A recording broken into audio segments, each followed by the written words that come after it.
Samantala, sinimulan na ng US Navy ship McDonnell ang pagsuyod sa karagatan ng Davao para matunton ang nawawalang C-130 plane ng Philippine Air Force.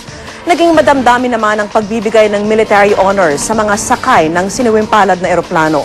Saksi si Rafi Tima. Pagdating pa lang ng USNS McDonnell, agad na nitong sinuyod ang karagatan ng Davao para sa nawawalang C-130 cargo plane ng Philippine Air Force. Ni hindi na ito dumaong at kinausap na lang sa radyo ang pinuno ng Task Force Hercules. Sabi nila, they are busy. Yun ang pagkasabi. So, presume na nagtatrabaho na sila. So, I told them na kung kailangan nila mga any assistance from us, just to contact us. Isang oceanographic vessel ang USNS McDonnell. Meron itong side-scanning radar na kaya makakita ng mga bagay, libong talampakan sa ilalim ng dagat. Dahil sa pagdating ng barko ng Amerika, pansamantala umunong ititigil ng Task Force C-130 ang kanilang operasyon. Kahapon, hindi natuloy ang pagsisid ng mga Navy SEAL divers sa dalawang lugar kung saan may nakitang dalawang kakaibang bagay ang echo sounder na hiniram ng Navy. Nang balikan kasi ito ng mga diver, hindi na ito makita sa echo sounder screen, maging ng sonar. Bagamat hindi pa rin makita ang malaking bahagi ng eroplano at mga sakay nito, isang madamdaming paral pa rin ang ginawa ng Philippine Air Force sa kanilang mga nasawing tauhan. Inilipad patungong Cebu ang 7 aircrew.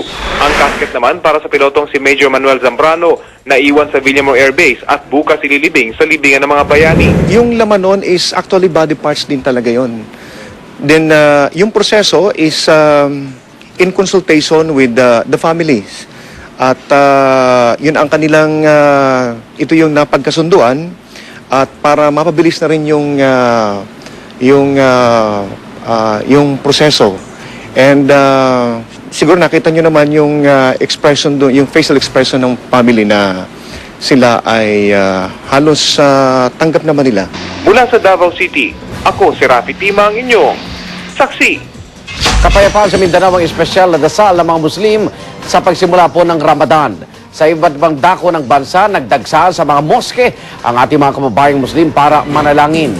Umulan man o buma sa ilang lugar, tuloy pa rin ang tinuturing na pinakamahalaga at pinakasagradong okasyon sa relihiyong Islam. Sa panahon ng Ramadan, mula umaga hanggang paglubog ng araw, bawal kumain o uminom. Bawal rin ang anumang bisyo gaya ng pag-inom at paninigarilyo, gayon din ang pagipagsiping. Itong panahon ng pag-aayuno ng mga Muslim para sa kapatawaran ng mga kasalanan.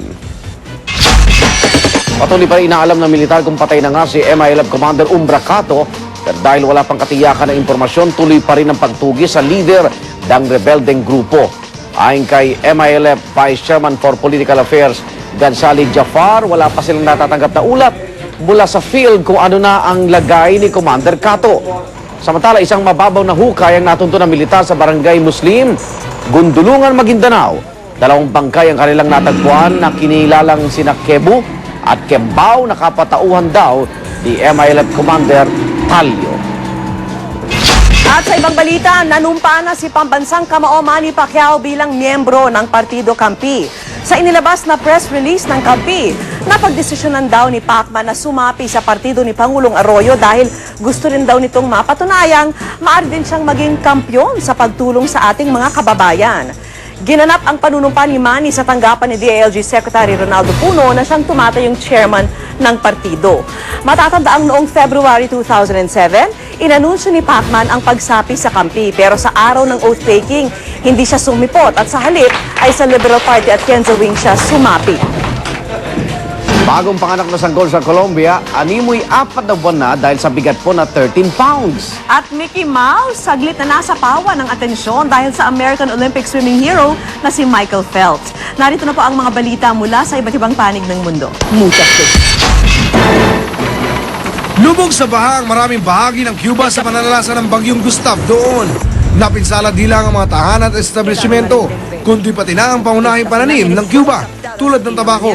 Mula Cuba ay tinutumbok na ng bagyong Louisiana, kung saan 2 milyon na ang lumikas. Yan ay para di maulit ang trahedyang sinapit partikular na ng New Orleans nang salantain ni Hurricane Katrina noong 2005. Apektado maging ang Republican Convention ni Senator John McCain. Bagyang na iba ang dapat sana'y malaking Republican Convention kung saan inaasahang opisyal ay idedeklara ang nominee, si US Senator John McCain. Inilabas na ng ospital ang Dalai Lama o spiritual leader ng mga taga-Tibet. Ayon sa mga doktor, maayos na ang lagay ng Dalai Lama na magiliw ng bumati sa media.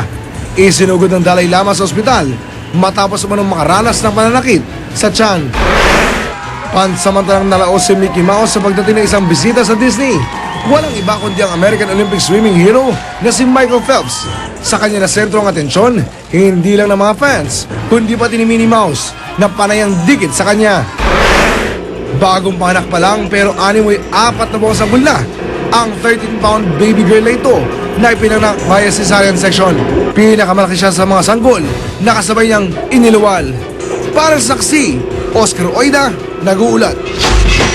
Patuloy na inimbisigahan ang pamunuan ng Petron ang posibleng pagsingaw ng nakalalasong kemikal sa kanilang planta sa Bataan kung saan isang namatay habang isa naman ang kritikal. Ang pulisya naman gustong tiyakin na walang nangyaring foul play sa insidente. Saksi si Susan Enriquez.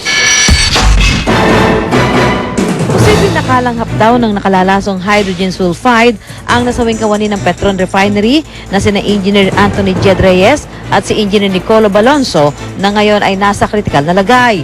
Natagpo ang nakabulagta ang dalawa 4:00 ng madaling araw sa water treatment facility ng Petron Bataan Refinery. Nagsasagawa raw ng maintenance task ang dalawa na bahagi ng standard procedure na pagdadrain ng wastewater. Ayon sa Petron, posibleng sumingaw ang hydrogen sulfide mula sa wastewater. Dapat daw kasi ay walang ganitong uri ng gas mula sa maruming tubig na kanilang dinedrain. Posibleng hindi rin daw nakapagsuot ng protective mask ang dalawa. Patuloy ngayon ang sariling investigasyon ng Petron sa itinuturing nilang industrial accident. It's very unfortunate that there was a fatality. And we are doing our best to ensure that such a thing never happens again. It has never happened before, yung exposure na ganyan. Sa ngayon, hindi pa nakakausap ng pulisya ang kaanak ng mga biktima. Nais daw tiyakin ng pulisya na walang foul play sa pangyayari. As of this time, we are investigating an industrial accident. Ika nga. So, unless there are some pieces of evidence that would point otherwise, then we would still consider that as an industrial accident. Nangako ang Petron na sasagutin ang gastusin ng dalawang biktima, kasabay ng pagtiyak na gagawin nila ang lahat para hindi na maulit ang insidente. Sa ngayon ay balik sa normal ang operasyon ng Petron Bataan Refinery. Mula rito sa Bataan, ako si Susan Enriquez, ang inyong saksi. So hindi naman siya para. Pumanaw na po ang isa sa mga institusyon ng radio broadcasting na si Chadeli Magpayo. 6:10 ng gabi kanina nang bawian siya ng buhay sa Manila Doctors Hospital matapos ma-stroke noong Sabado. Nagpoprograma si Tia Deli sa radio station DZRH noong Sabado ng gabi nang mawalan siya ng malay. 87 taong gulang na si Chadeli. Pinag-uusapan na ng pamilya ang plano sa burol at libing ng yumaong haligi ng radio broadcasting.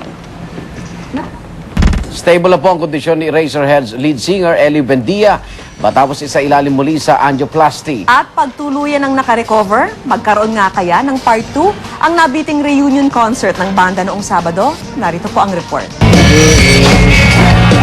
Wala na raw dapat ikabahala ang fans ng Eraserheads. Ayos na raw ang lagay ng lead singer na si Ellie Buendia matapos isa ilalim sa kanyang ika-4 na angioplasty.